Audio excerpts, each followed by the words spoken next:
দৃষ্টান্ত। পরে তিনি তাহাদের নিকটে আর এক দৃষ্টান্ত উপস্থিত করিলেন, কহিলেন, স্বর্গরাজ্যকে এমন এক ব্যক্তির সহিত তুলনা করা যায়, যিনি আপন ক্ষেত্রে ভালো বীজ বপন করিলেন। কিন্তু লোকে নিদ্রা গেলে পর তাহার শত্রু আসিয়া ওই গমের মধ্যে শ্যামা ঘাসের বীজ বপন করিয়া চলিয়া গেল। পরে যখন বীজ অঙ্কুরিত হইয়া ফল দিল, তখন শ্যামা ঘাসও প্রকাশ হইয়া পড়িল। তাহাতে সেই গৃহকর্তার দাসেরা আসিয়া তাহাকে কহিল, মহাশয়, আপনি কি নিজ ক্ষেত্রে ভালো বীজ বুনেন নাই? তবে শ্যামা ঘাস কোথা হইতে হইল? তিনি তাহাদিগকে কহিলেন, কোন শত্রু ইহা করিয়াছে।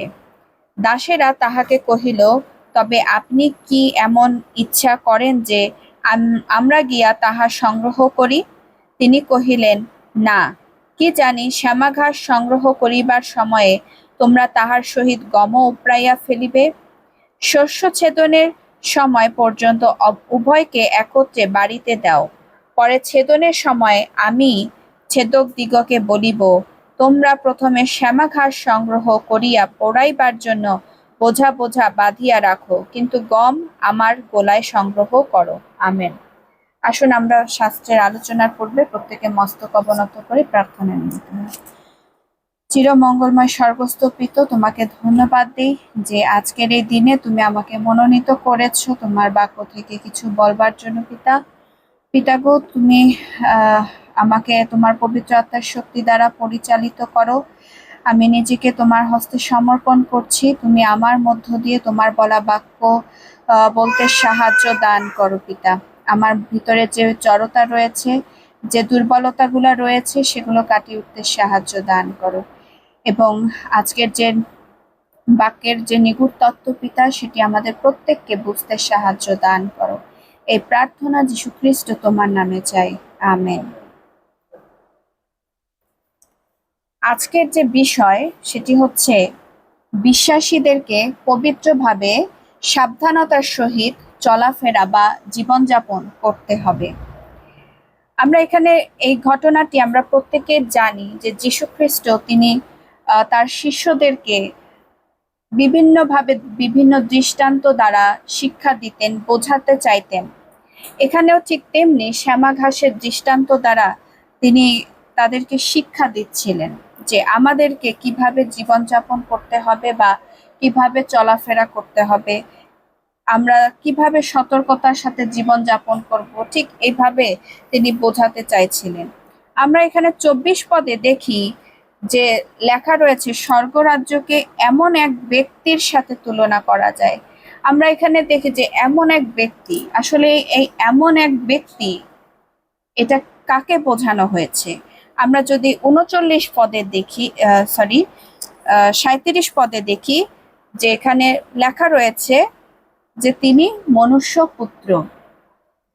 এই এমন এক ব্যক্তি, তিনি হচ্ছেন মনুষ্য পুত্র প্রভু যীশু খ্রিস্ট। আর ভালো বীজ সেটি হচ্ছে আমরা যারা রাজ্যের সন্তানগণ রয়েছি, অর্থাৎ বিশ্বাসী আমরা যারা রয়েছি, তারা হচ্ছে আমরা ভালো বীজ। এবং 25 পদে দেখা যায় যে লেখা রয়েছে, নিদ্রা গেলে পর তাহার শত্রু আসিয়া ওই গমের মধ্যে শ্যামা ঘাসের বীজ বপন করিয়া চলিয়া গেল। এই শত্রু হচ্ছে দিয়াবল বা শয়তান। এই 39 পদে এখানে লেখা রয়েছে যে যে শত্রু তাহা বুনিয়াছিল সে দিয়াবল।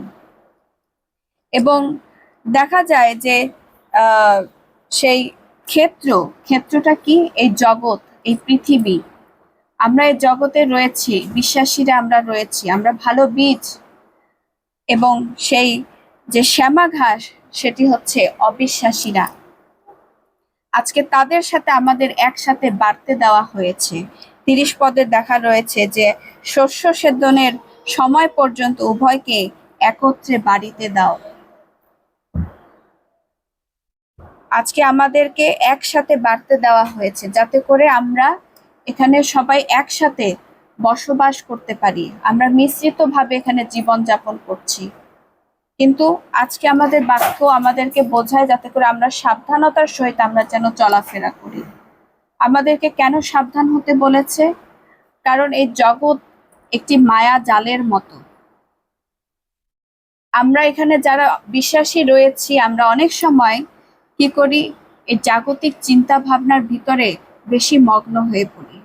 এমনও দেখা যায় যে অবিশ্বাসীরা যা করে আমরা বিশ্বাসীরাও ঠিক সেই পথে চলতে থাকি। কিন্তু আজকে আমাদের বাক্য সেটি বলেন, আমাদেরকে সাবধান হতে বলেছে। কেন? কারণ প্রভুর আসবার দিন পর্যন্ত আমাদেরকে সাবধান থাকতে হবে। আমরা যদি সাবধান না থাকি তাহলে আমরা সে অবিশ্বাসীদের মতো শাস্তি পেতে পারি। 41 পদে দেখেন লেখা রয়েছে, মনুষ্যপুত্র আপন দূতগণকে প্রেরণ করিবেন, তাহারা তাহার রাজ্য হইতে সমস্ত বিঘ্নজনক বিষয় ও অধর্মাচারীদিগকে সংগ্রহ করিবেন এবং তাহাদিগকে অগ্নিকুণ্ডে ফেলিয়া দিবেন। যারা অধর্মাচারী রয়েছে, যারা ধর্মের বিরোধিতা রয়েছে, তাদেরকেও সে দেখা যাবে অগ্নিকুণ্ডে ফেলে দেওয়া হবে। আজকে আমরাও যদি বিশ্বাসী হয়ে অবিশ্বাসীদের মতো চলাফেরা করি তাহলে আমাদেরকেও সেই অগ্নিকুণ্ডে ফেলে দেওয়া হবে। আমরা যদি দেখি প্রথম যোহন তার 5 অধ্যায় 21 পদ, সেখানে লেখা রয়েছে, বৎসেরা তোমরা প্রতিমাগণ হইতে আপনাদের রক্ষা করো। আজকে আমাদেরকে বাক্য বলছে আমরা যেন প্রতিমা থেকে আমাদেরকে রক্ষা করতে পারি। আজকে জগতের অনেক বিষয় রয়েছে যেগুলো প্রতিমার সাথে কানেক্টেড, কিন্তু আমরা বেশিরভাগ সময় দেখা যায় সে জগতের ভিতরে ঢুকে যাই কোনো না কোনো ভাবে। আমরা না চাইলেও সেই প্রতিমার মধ্যে চলে যাই, নিজেদেরকে রক্ষা করতে পারি না। তাই আমাদেরকে বলছে, বৎসেরা তোমরা প্রতিমাগণ হইতে আপনাদের রক্ষা করো। আরেকটি পদ দেখব, যাকব তার 1 অধ্যায় 27 পদ।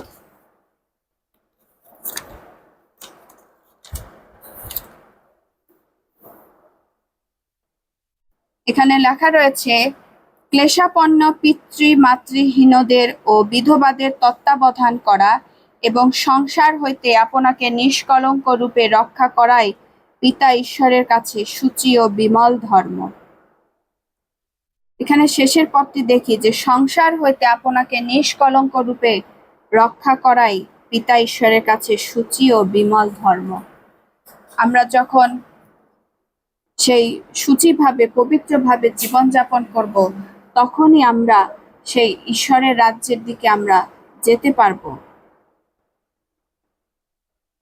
আমরা দেখি না যে অনেক সময় আমাদের নিজেদের কাছে সেই মোবাইল রয়েছে, আমরা বেশিরভাগ সময় মোবাইলে বেশি আসক্ত হয়ে যাই। যে সময়টা আমাদের প্রভুকে দেওয়ার সময়, সেই সময়টা আমরা প্রভুকে না দিয়ে আমরা মোবাইলে সময় ব্যয় করি।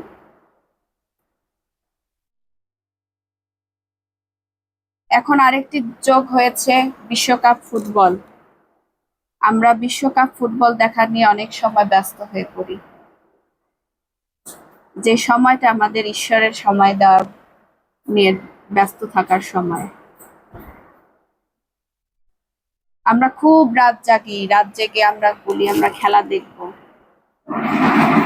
কিন্তু আমরা ঈশ্বরের কাজের জন্য কতক্ষণ রাত জাগতে পারছি? আমরা সেটি পারি না, আমাদের ব্যর্থতা। আজকে আমাদের বাক্য বলছে আমরা যেন পবিত্রভাবে সাবধানতার সহিত জীবনযাপন করি। আমাদের উচিত যাতে করে আমরা সেই জাগতিক সময়ের থেকে আমরা যেন প্রভুর কাজে এবং প্রভুর দিকে আমরা সময় দিতে পারি, তাহলে আমাদের জীবনে আশীর্বাদ নেমে আসবে। তাই খ্রিস্টতে প্রিয় ভাই ও বোনেরা, আজকে আমাদেরকে বাক্যে আমাদেরকে শিক্ষা দিচ্ছে যে আমরা যেন পবিত্রভাবে জীবনযাপন করি, আমরা যেন সাবধান হই, আমাদের পথে পথে আমাদের বিপদ রয়েছে, পথে পথে আমাদের কাঁটা রয়েছে, সেখান থেকে আমরা সাবধান হই এবং আমরা সাবধানতার সাথে জীবনযাপন করি। ঈশ্বর তার নিজ বাক্যে আমাদের প্রত্যেককে আশীর্বাদ দান করুন। আসুন আরেকটিবার মস্তক অবনত করে এবং প্রার্থনায় মিলিত হই।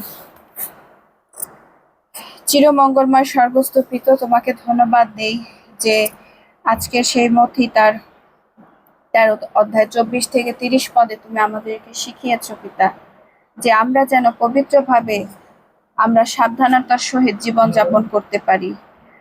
জগতের অনেক মায়াজাল রয়েছে পিতা, আমরা বুঝতে পারি না কখন কিভাবে আমরা সেই মায়াজালে জড়িয়ে পড়ি। তুমি আমাদেরকে সাবধান করেছো, তারপর আমরা সাবধান হতে পারি না পিতা। তুমি আমাদেরকে সেই জ্ঞান বুদ্ধি প্রজ্ঞা দাও পিতা গো, যাতে করে আমরা সাবধানতার সহিত জীবনযাপন করতে পারি। এই প্রার্থনা যীশু খ্রিস্ট তোমার নামে চাই, আমেন।